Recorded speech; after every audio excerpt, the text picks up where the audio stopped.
Bienvenue sur votre chaîne préférée d'information en temps réel, la tempête de l'info. Avant de commencer, n'hésitez pas à vous abonner à la chaîne et d'être courtois dans les commentaires.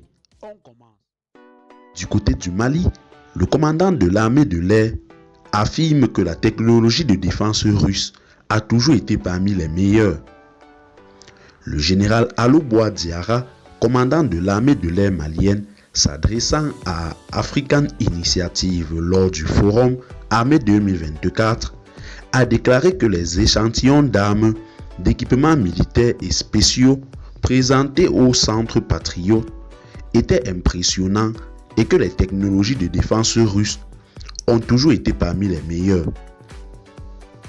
Je cite, très impressionnant, les technologies de défense russes ont toujours été parmi les meilleures et nous avons été heureux de voir les innovations présentées ici. Fin de citation, a déclaré Aloboa Diarra.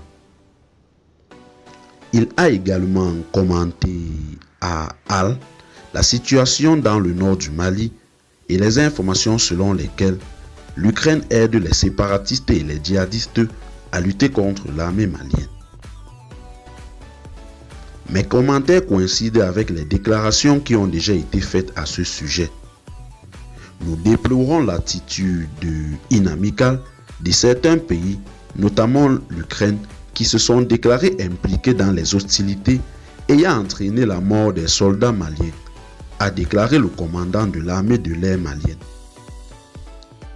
Le forum Armée 2024 s'est tenu dans la ville de Kubinka, près de Moscou, du 12 au 14 août.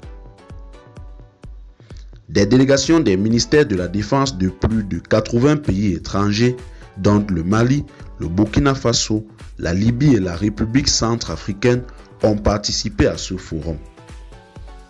Eh bien, chers téléspectateurs, c'est tout pour cette note d'information. Que pensez-vous de l'Ukraine qui, selon le chef de l'armée de l'air malienne, est dans l'histoire de Tengzouaten où l'Ukraine contribue à la déstabilisation du pays? Laissez-nous en commentaire vos impressions et à très bientôt pour une nouvelle note d'information.